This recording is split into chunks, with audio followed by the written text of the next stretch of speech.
again? No. Mid-flip? No.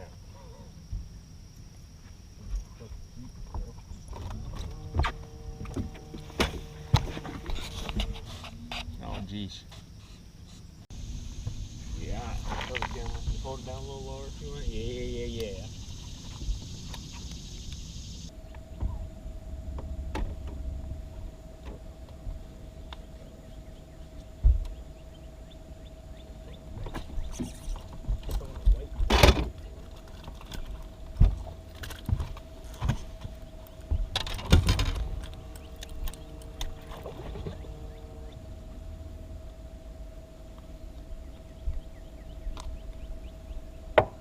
Fuck, it's 12, ain't it?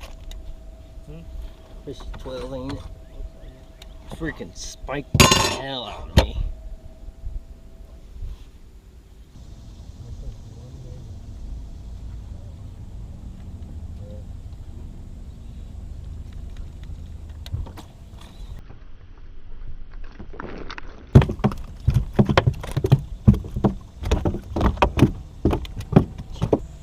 Getting rid of this little pipsqueak.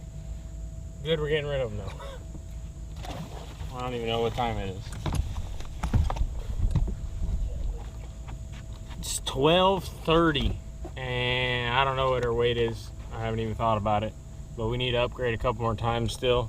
I haven't even caught a daggone fish. This dude's flipping them up. I've lost every single fish that I've had bite.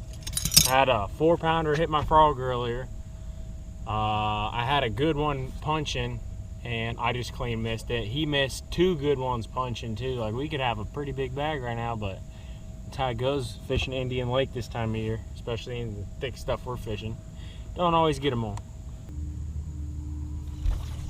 That was no, that was a fish. I'm glad I swung. It was sitting right on the surface. It didn't even fall through hardly.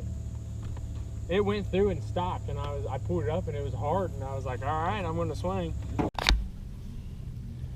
I finally caught a daggone fish.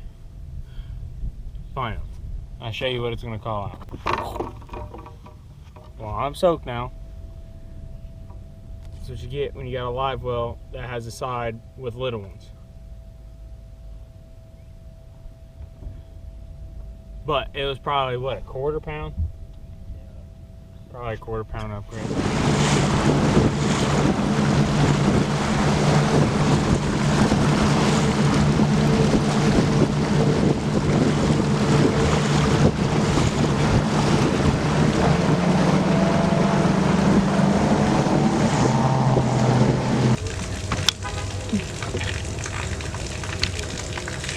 Oh, is this the one you messed up his eye?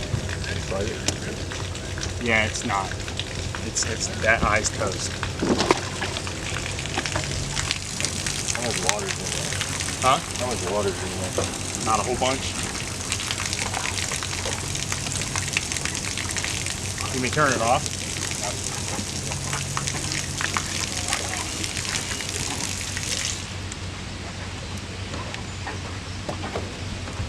Oh.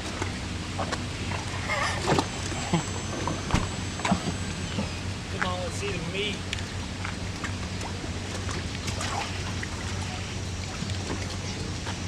I wasn't talking that good. Huh? Look at that. I said, let's see the meat. Look at this guy.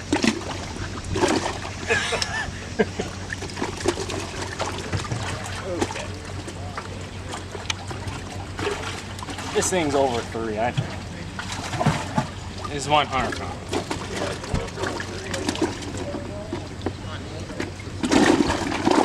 I'd say it's over 3. Hunter Colwell. 5 up, 5 large, and weighing the other.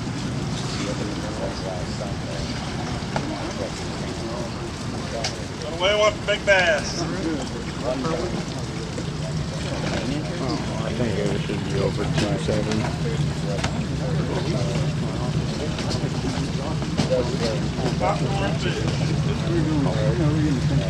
Big bass for a team. 3.05, I believe that's the big bass leader. 5 fish, total weight.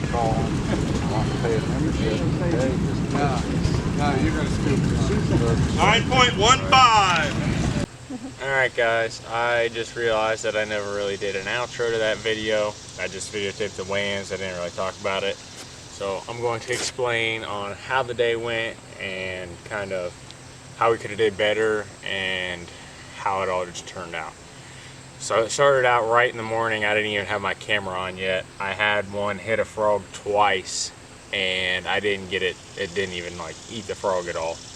And so I just kind of locked a frog in my hand for half the day pretty much.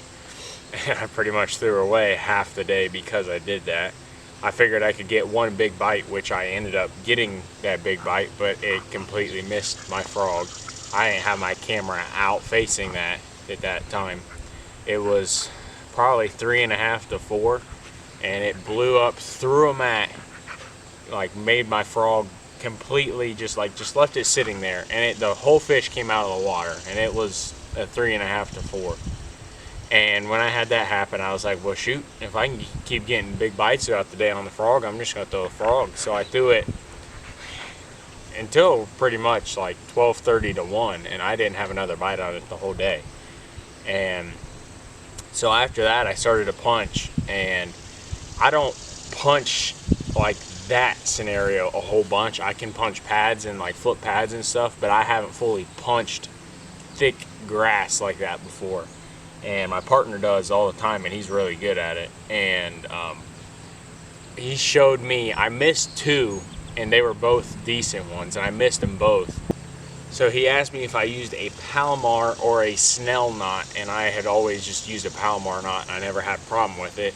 And then he tied me a Snell knot, and I caught the next fish. So I started to believe if the Snell knot is better for flipping grass or punching grass like that. And he never really missed a fish, but I think one all day.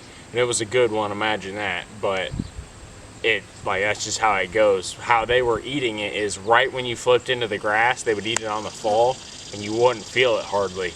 And if you did, you had to swing right away, because if you didn't, they'd already be swimming like 3 foot through the grass and you couldn't get them hooked. But I started to believe that the Snell knot is a better way when punching grass. So I figured that out at the end of the day. So I had a giant hit my frog and I missed it. And I missed a couple flipping, which could have helped us out a lot. Which we didn't do bad at all by any means. We still got 5th. And got a little bit of money. But we could have had like 13 pounds or something if we ended up catching those fish. And if I caught that one on a frog, we could have had a lot more than that. But that's how it goes at Indian Lake in the summertime. If you guys have ever fished that place, you miss a lot of fish, or they show themselves on a frog and they don't hardly eat it. But I just want to do a little recap on how the day went and why it went like that, and just pretty much in general how it is. But thank you guys for watching this video, and I actually have a couple more that I need to make, so I will get those made as soon as I can.